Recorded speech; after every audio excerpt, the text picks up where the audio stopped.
Good day, everybody, and welcome to today's podcast. We've got King Darius in the house. He is our SEO Yeah. specialist. Hey, Darius, how you doing? I'm doing great, Michael. Thank you so much. Hi, guys. And we've also got Dawn in the house. She is our account management director here at Mr. Pipeline. Hey, Dawn, how you doing? Hey, happy holidays. I'm doing great. Thanks for asking. Happy to be here. Great. So today we're gonna be discussing everything SEO. We've got our SEO specialist in the house who would be helping us break down what happened this year in terms of SEO and what should we expect next year and how our clients can make the most out of it and what we have to offer to our clients in terms of SEO. I'll hand it over to you guys, Don and Darius. Let's get it kicking. Yes, Thank you. awesome. That's great, Michael. So yeah, well, with that said, I just wanted to, of course, ask this question to Darius. This year we saw a lot of changes in Google search.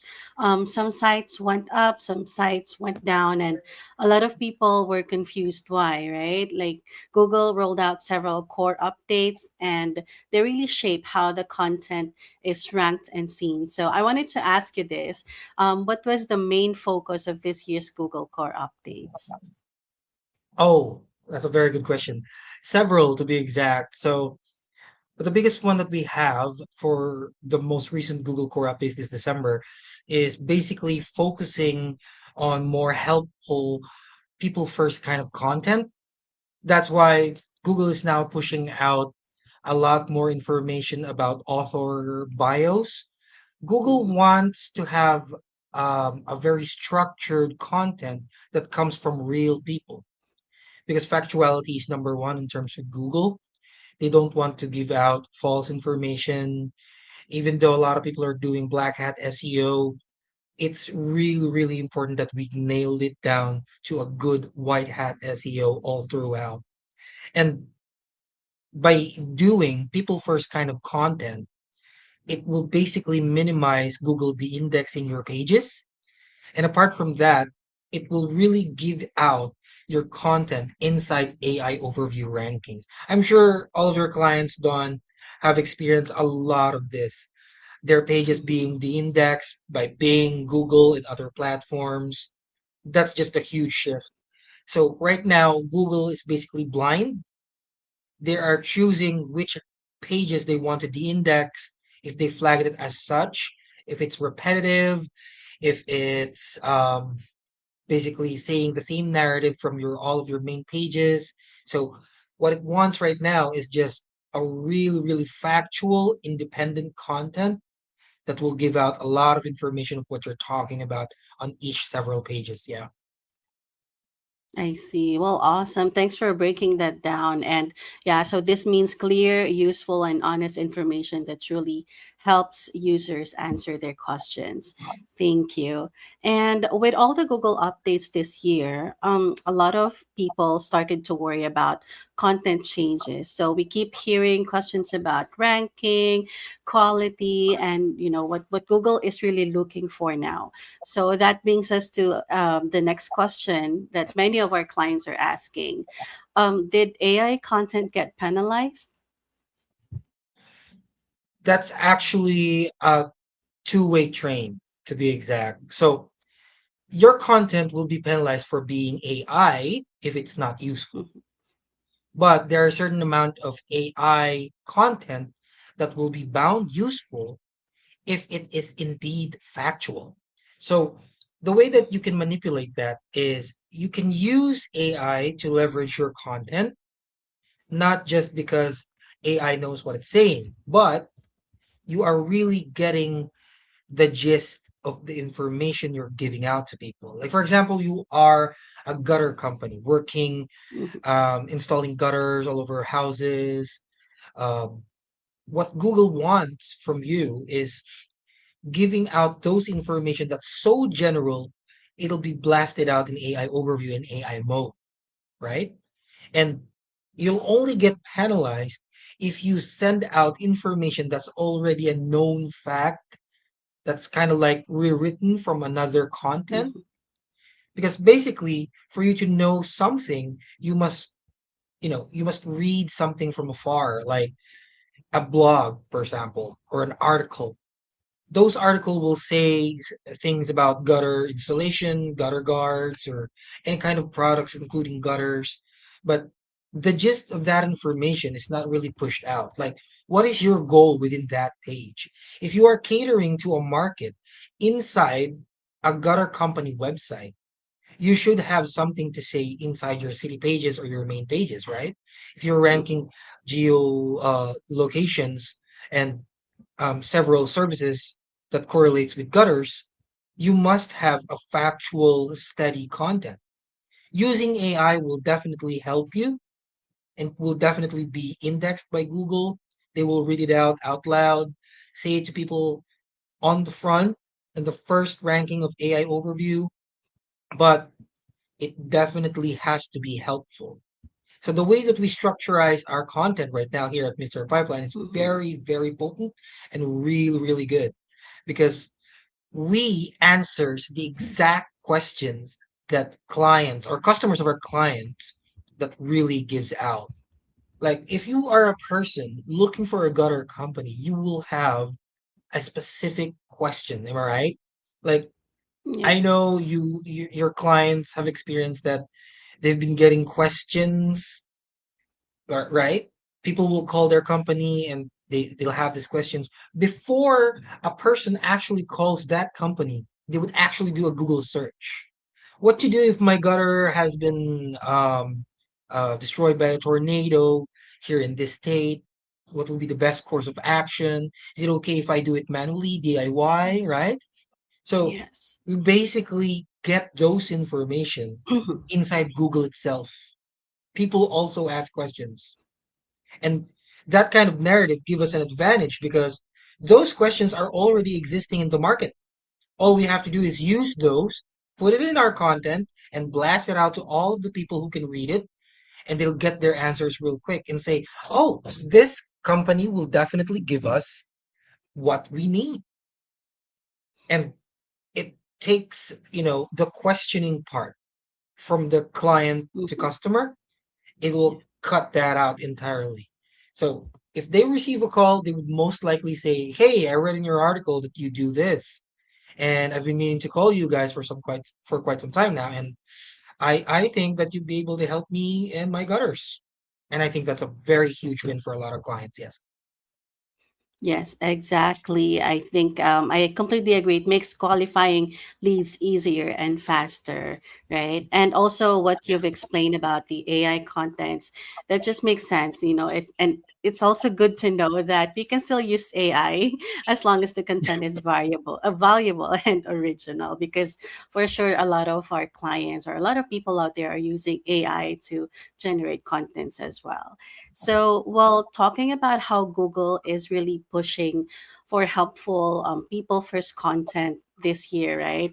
But not everyone benefited from these updates. So, like what we've mentioned, some sites actually took a big hit. So, I wanted to talk about the impact and what types of sites were hit the hardest.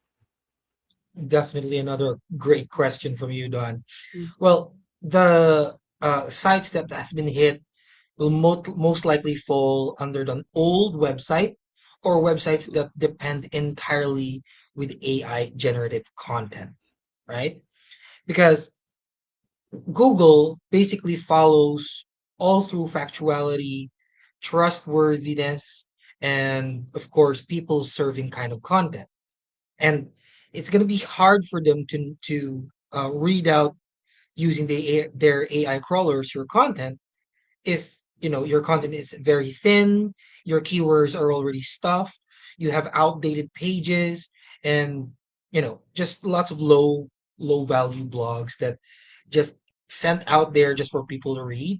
Just like I said earlier, when you have this general information that people already know, Mm. you can have an advantage on it, but you have to expand on it, explain how, why, what good is it for, and if your website is not optimized and it's very old or your website is new and you don't have any tractions just yet, your domain rating, your domain authority is low, the trust flow is very low as well. So Google will see that as an unworthy kind of content. Mm. But the way to remedy that is just give out a neo-specific content or neo-specific information that will give all the readers they need just from one question. That's why search generative experience is a really, really great way to advantage your business. That's 100% true. Like if you are a new business, new market, you will gather a lot of questions during your initialization. That's a fact. And what you can do is gather all of those information. You already have the answers. What you just need to do is structure it properly, put it on the blog, put it on your web copy, and blast it out for people to read. People serving kind of content. And that's it. Yeah. Yeah, all right, awesome. Well, thank you for explaining that. It really shows how important it is to, focus on quality and useful content. And, great content matters, right? So, the next big question is this, like after all these updates, what content performed better? Oh, in terms of updates and whatnot, the content that we push out is basically showing real experiences from a lot of people. Like if you're in a service industry, you provide service, you will most likely have a target market of people already experiencing pain points all across your service, right? Like, for example, you're a pool service. Hey, I can't seem to get my pool drainage or pool filter out. It's not cleaning my pool. It's always dirty. It's smelly. If you Mhm. are in that kind of market, 100% you will definitely know the remedy of the situation, right? And knowing that information, getting that content across Google for AI overview crawlability will give you an advantage by saying, we have this. All you have to do is just call us and we'll let you know how it works or we'll fix it for you, right? And that's just as simple as it is. Just giving out what the people need because people serving content will give a lot of businesses an edge because one main thing that a customer hates is you ask a lot of questions, right? To, Yeah. for example, last week I had this experience. Oh my God. It was a huge conundrum. So, here in the Philippines, we have a lot of typhoons, right? So my roof Yes. is gone because of the typhoon. My gutters is gone. My flashing is gone. So I got water all over the kitchen, all over the living room, and I wanted to know an estimate. I wanted to know an estimate. I wanted to know what part of my roof that I can salvage, how much will be the Mm-hmm. costing. Then I was talking to this guy and I was like, "Hey man, so what do you think I should do? Do you think if I buy this and that and you do the labor, would that be a good thing to do? So so that I don't cost money that much." But he doesn't know how to handle that kind of questions, right? But he knows the answer to that. So giving that information that I am asking, it's just basically restructuring your whole sentence to get back at, right? He could have said, "Oh well, if money is an issue here, we can definitely look at what part of your roof that we can salvage, and then we'll work our way around that. If you need to buy flashing gutters, then we'll buy that Mm-hmm. around the house. And if things stayed the way it is, like you have some flashing retained, some gutters retained, we can definitely repair that." But the answers I get was like, actually, it's much better if we go there and give you an estimate. For me, it's an automatic no. Like, why can't you answer me now? Right? And you having that kind of content, ready as a blog or as a web Yes. copy takes a long, long way. Like, I don't even have to call this company. I'll just send them an email. Hey, man, I need this and that. What are your options? Give me the estimate how much it is. Right? Just like the meme, shut up and take my money. Yeah, Exactly. Yeah, that's really helpful. Just like, on the last podcast, we were talking about adding those important FAQs, whether in blogs or in social media or in their website, because that's very helpful. It saves a lot of time both for the client, for the business owners, and the customers as well. And for sure, a lot of people can definitely relate to to your story. So, yeah, they better make sure their content shine and answer the questions clearly. They stay focused on the topics and shows the real experience as well. And I love that Google is rewarding content that actually helps people. This will encourage the clients or the business owners to write better contents, and that's a win for them because it will definitely help with qualifying leads as well. So, well, Google seemed to care, speaking of that, Google seemed to care more about showing expertise and credibility. So, I am wondering, did Google change how it evaluates trust and authority? it definitely did. It definitely did. Since AI is now in the question, it basically reads out the trustworthiness of the website, how it is trustworthy, how does it find it factual. It definitely is.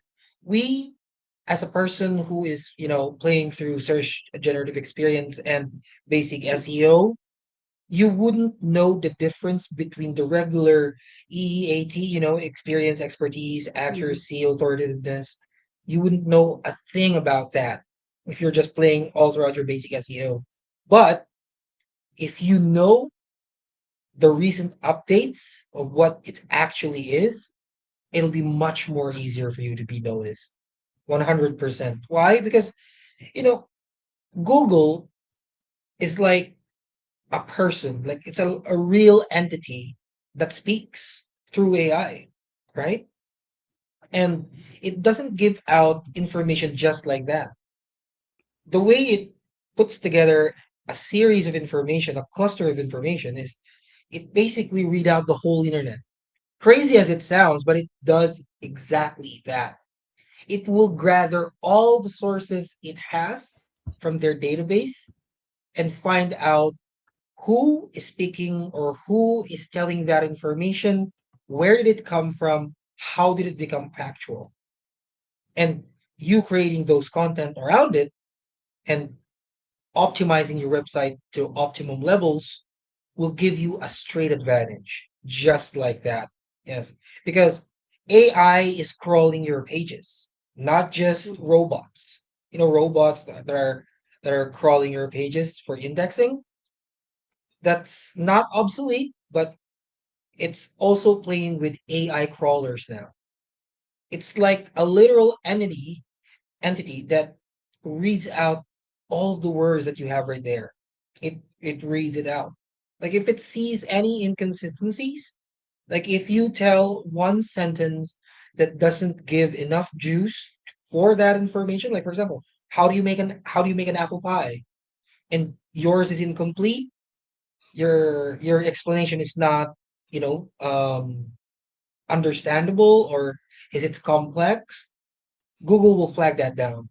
And if you have other content that's speaking the same narrative as that kind of content, automatic de-indexing. We have had that issues with Bing, we've had that issues with Google, we've had that issues in other AI platforms that we use search, and that is have become a problem, especially with older content, older websites. Older websites will blast out like 50 blogs in a span of a quarter of a year. And those 50 blogs have now become obsolete. Why? Because it talks about the same the same thing over and over. It was Mhm. just rewritten, and the focus keyword is just changed every single time. But technically, those 50 blogs or article that they pushed out is basically the same. So what will Google will do is just, oh, this content is very the same. I don't think it's useful for people. Let's just cut it off. Mhm. And that's it. one main problem that a lot of content writers are doing right now is they're depending too much on AI. It's really good because general information that you get from the internet and AI will most likely give you a structure that you can, expand onto. But if you don't expand on it with human intervention, you won't go far. One person in time will create a much more stronger content, much more factuality, with much reviews from real customers, real consumers, and your content will become obsolete in time. And that's the problem. Mhm. That's why driving the content from zero and making everything factual from experiences from customers, from Google reviews, from anyway, like comments inside the website will definitely help. So having that information ready at hand gives you the biggest advantage of all in terms of searches. And the trust will always be up the roof. Like, Mhm. why do people depend on Yelp? Why do people depend on Reddit, right? Because Okay. it's real people talking about real stuff, right? Like, Yes. for example, Exactly. you are this is quite funny. You are idolizing an actor, right? And Hmm. this actor recently made a kerfuffle publicly. And you want to know if that's true. Oh my God, this actor, I idolize him. I couldn't imagine him doing that. What you would do is you would go to Google, right? You would search, did this Yes. person really did it? Right? And Google, within its brain, will search all of those information from, forums, from articles, factuals, or press releases that came from other people, and read it out loud. Yes, that is true. That actor did that on purpose. And yeah, that's the whole conundrum of it. Yeah. Well, that's super helpful. I thank you for like that analogy of how it works. And yeah, thank you for breaking that down, Darius. And I honestly feel like an SEO expert now because of that. But I just wanted to backtrack a little bit because you've mentioned about blogs, and this is kind of true because you mentioned some business owners were like post 50 blogs per year in a span of 1 year, and that's kind of ridiculous, right? But so Yeah. as an SEO expert, like how many blogs should they post that will be helpful and valuable? To be honest, you can post as much as you want, but the question is how many factual information you will give out to people. Because you can post as many as a million blogs in a year, Mhm. but it has to talk about several things, not just one. Mhm. But if you're going to post 10 blogs that year with different, narrative, Topics. different Mhm. goals, different any kind of differentiator, it will definitely help more rather than the million blogs that you put out last year. Because that's what's Google wants. They want Mhm. factual information that is people serving. And the way that Google operates, they really want, or Google really wants, a ready, steady answer. Like everything is just yes or no, but Mhm. descriptions, analogies, expansions behind that should be readily available for your readers, right? Like if you would search for something, you don't just want to know the questions that you're asking, right? You want some details. Like for example, me, I am a car guy. I love cars. I love motorcycles. Mhm. To be honest, I go ride my motorcycle maybe, I don't know, 20, 25 times a week, for a morning, an evening, or any time of day that I'm free, I'm riding my bike. If I'm not with the Mhm. kids, I'm riding my bike. So what I would do is I would go to Google and search, hey, is this wheel good enough for my Z900 SE? And then it will show, yes, that brand of wheel is really, really good for your Z900 SE. Mhm. But there are things to consider. Key takeaways. Google will expand on that and tell you that you don't just need this and that. You'd have to know what terrains you're going through, where are you going, what time of day, what's the weather right now, and that key points that Google will readily give it to you is ready for you to view anytime. Like if you know you're going to buy this wheel that will help you in all terrain, and another information gives you that, oh, but it doesn't work on Lipa City, or oh, it doesn't work on the roads in Lipa City. You wouldn't buy that even if that's the best wheel available for you because it's not available for your location. The roads in your location will not cater to that kind of wheel. So having those information in one blog or one article or one web copy, one pager will give you so much advantage that Google will give you, you know, like a free marketing banner inside Google AI Overview or AI mode. If you ask that question and all of those key takeaways, key points is available for them, you will be on the top spot 100% of the time. Mm-hmm. Yeah, for sure. And that makes sense. So thank you for like answering that follow-up question. Well, I know we've already gone through a lot of questions, and I promise this is going to be the last question. So just about still about Google updates. What do you think is the best way to recover after, these updates? Oh, well, if you're an old website or a new website just Mhm. thriving to ride the AI wave, there's really one thing that you should do. Just clean up your website, optimize. Once you've optimized your website, make sure that your keywords or keyword implementation are on the spot. You're not stuffing. Your pages are fast. It loads fast. Your media is there. Your images, pictures, videos are clear and wide. The audio is good. And of course, if you can, get an author write your content, or if you're a CEO of your own company, make sure that you're writing those content within your voice. That will definitely help you rank all throughout Google because it gives you authority, it gives you factuality. The trustworthiness is off the roofs because that's the factual truth that you're currently doing. You have customers to back that up. You have reviews that tell you that that's what you actually do. So riding that AI wave, making sure that your content is search generative experience optimized will definitely give you an advantage. You will thrive for more and make it much more stronger. And when you're doing your backlinking, your internal linking, it is much more easier for Google to see that, oh, this guy's website is on point. Even though their domain rating is low, I think I will give him a chance and let people read out what he has to say. That's what I think personally. Yeah. All right, awesome. Well, thank you for that guidance, Darius. I think this topic is very insightful. Giving us like an overview and well, actually more details about the Google updates. And I'm pretty sure the business owners watching this podcast will be able to get a lot of helpful stuff. So thank you so much for that. And Michael, do you have any questions or for Darius?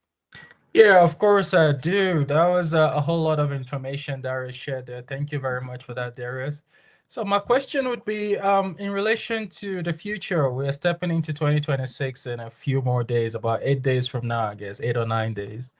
What do you think our clients should expect from SEO in general? Because the world of SEO is changing like very fast.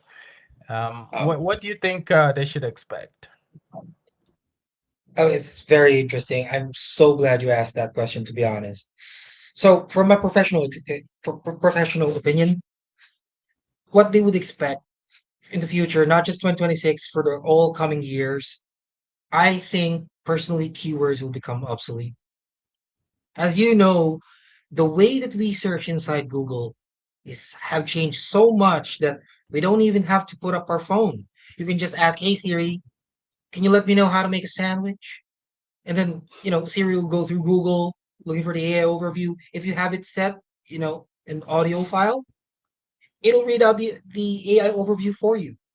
So that's a very, very interesting way to search Google, right?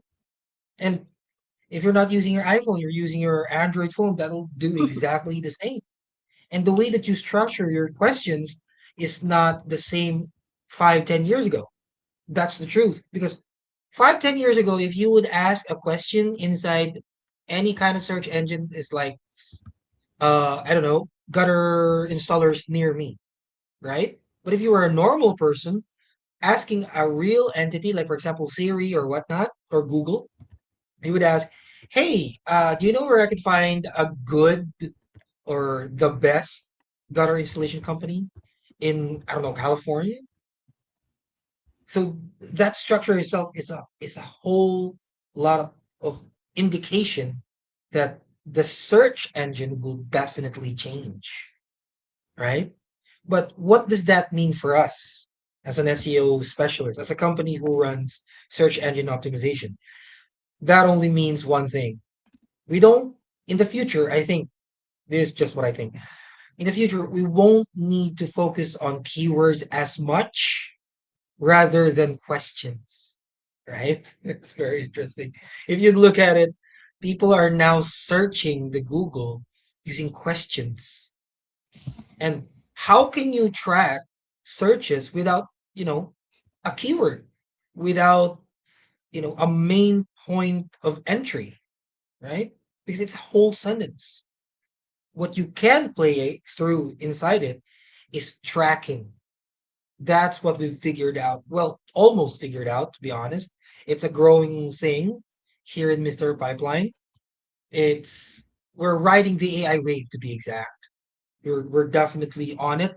We're not behind. We're not up front, but we're definitely riding through it. Because looking at it this way, if you have the power to check if your content is being blasted throughout AI overview or AI mode, that's one key advantage that people is actually asking that specific question, right?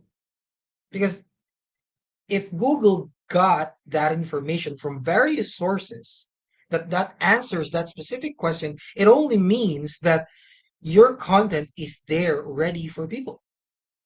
And given that we are optimizing for a lot of content, for a lot of niche, is a huge, huge shift for us because Google is basically working as a real person right now, a real person that Mhm. knows everything about everything.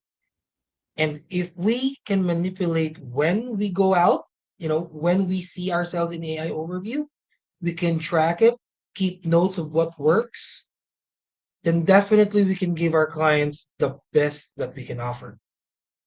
Because if we check all of their keywords inside Google, we do a Google search on it, we see that some of those have AI traction, some of those have not. If you do it manually, like copy and pasting that keywords in Google, do it manually, look for it if it does appear in AI overview, if it does give a description, that's the part that you would know.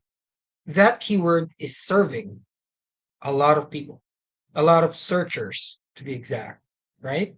And if you have that power to know what content that you already have that's actually ready for people, much more easier for you to create a whole cluster of content all throughout the year in the next several years. That's what's coming for 2026. And that's what's going to give people leverage, to boost their businesses, give out, the questions that people don't know how, excuse me, how to ask it. And that's it. Yeah. That is very interesting. Thank you so very much for elaborating that. Another question, and I think the final question I've got is, so everybody's going into voice queries now. Instead of typing down questions, they just pick up the phone and speaking to it. How does this affect the results generated in terms of SEO responses? Oh, that's a very good question, to be honest. Actually, fun fact, you know, it's not actually sure just yet. So this was a whole speculation in all of Facebook groups that the AI overview came from voice search. because the demand of people using voice search to search Google has become so much that it had to create AI overview. It had to create that like an integrated platform inside Google, you know, and they don't know how to track that. Just like what I've said before, there's no specific keyword that you can track that because questions are not keywords. They're a specific one-off term that you would only ask once because it's a question, right? So having that available, you know, is really hurting people who's just working under keyword-based kind of content. That's why FAQs is really, really important. Because if you don't get organic ranking or rankings using regular keywords, you must have FAQs. Because those FAQs will save you 100% of the time just for people using voice search. Because if you don't have those answers for their questions real time, they're not going to trust your website just like that. De-indexing, Google will flag down your content, repetitive, you'll lose all your traction. Domain authority and domain rating will go down, and that's just it. Even if you have a lot of backlinks to cater your content, if it's not, people first kind of content, it's not going to thrive. So playing through that voice search will definitely give you an advantage if you have, FAQs, frequently asked questions. Not even that. If you can expand a series of information about several topics that has a very not vivid description, a full description gives you everything that you need. Google will see that as an answer to a specific question. It'll blast it out, let people know that this is what they're looking for real time. Is fantastic. Thank you so much for elaborating on that. I guess those are the only questions I had for you, Dawn. You've got any more questions for King Darius here? No, I think Darius did a really great job answering all those questions. And I hope all our clients or, all the business owners actually are watching this because this is definitely insightful and they will learn a lot about the Google updates and also SEO, like Darius just spitting a lot of gold facts right there. So yeah, I'm Yeah. all good. Thank you. Thank you That's so much. great. That's high praise. It just goes to show that at Mr. Pipeline, we're always ahead of the curve. We are very much prepared to take care of all our clients' needs for 2026 and beyond. So reach out to us if you would like to take advantage of all our packages. We do have several packages that includes SEO services as well. Growth packages are always there to ensure that you always have your leads and clientele coming in all through the year.